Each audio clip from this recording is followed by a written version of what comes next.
The School by Donald Barthelme. Well, we had all these children out planting these trees, see, because we figured that that was part of their education, to see how, the root systems. And also the sense of responsibility, taking care of things, being individually responsible. You know what I mean? And the trees all died. They were orange trees. I don't know why they died. They just died. Something wrong with the soil possibly, or maybe the stuff we got from the nursery wasn't the best. We complained about it. So we've got 30 kids here. Each kid has his or own little tree to plant, and we've got these 30 dead trees. And these kids looking at these little brown sticks. It was depressing.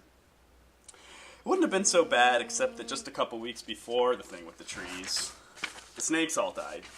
But I think that the snakes, well, the reason that the snakes kicked off was that, you remember, the boiler was shut off for 4 days because of the strike, and that was explicable.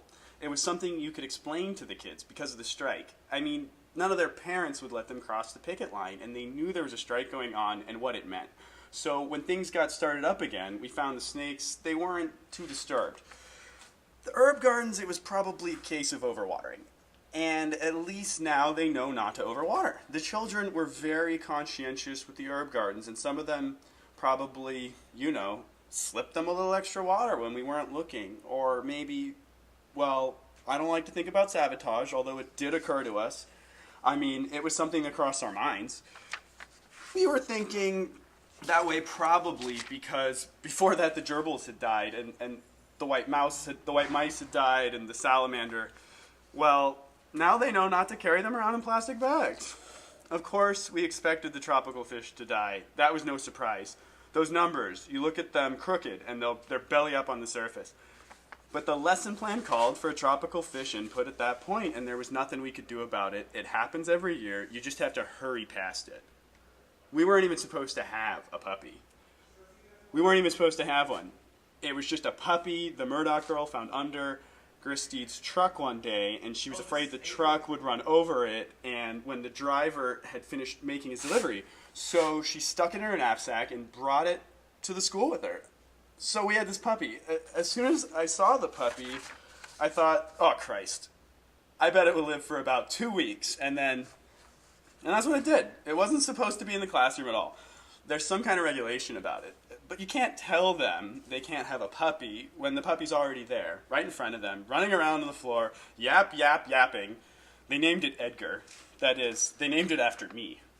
They had a lot of fun running around after it and yelling, "Here, Edgar, nice Edgar," before they'd laugh like hell. They enjoyed the ambiguity. I enjoyed it myself. I don't mind being kidded. They made a little house for it in the supply closet and all that. I don't know what it died of. Distemper, I guess. It probably hadn't had any shots. I got it out of there before the kids got to school. I checked the supply closet each morning, routinely, because I knew what was going to happen. I gave it to the custodian. And then there was this Korean orphan that the class adopted through the Help Children program. All the kids brought in $0.25 a month. That was the idea. It was an unfortunate thing. The kid's name was Kim, and maybe we adopted him too late or something. The cause of death was not stated in the letter we got. They suggested we adopt another child instead, and sent us some interesting case histories, but we didn't have the heart. The class took it pretty hard. They began, I think nobody ever said anything to me directly, to feel that maybe there was something wrong with the school. But I don't think there was anything wrong with the school, particularly. I've seen better, and I've seen worse.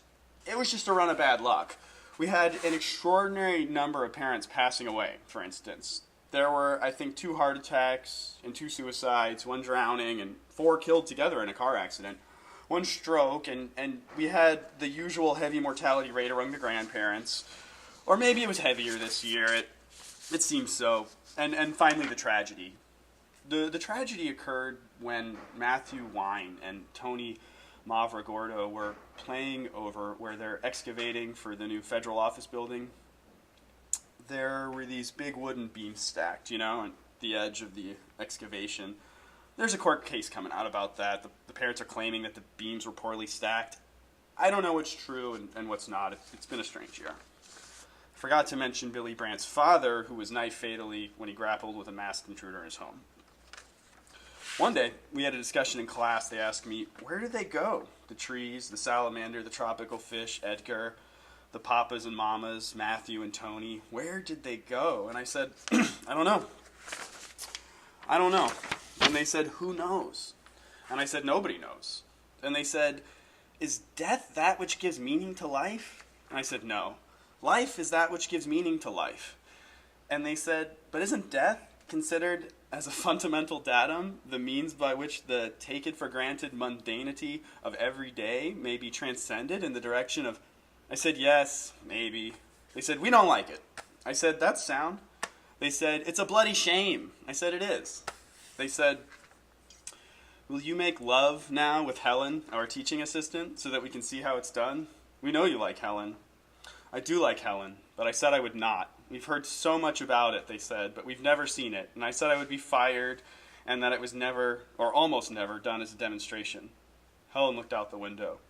They said, please, please make love with Helen. We require an assertion of value. We are frightened. I said that they shouldn't be frightened, although I am often frightened, and that there was value everywhere.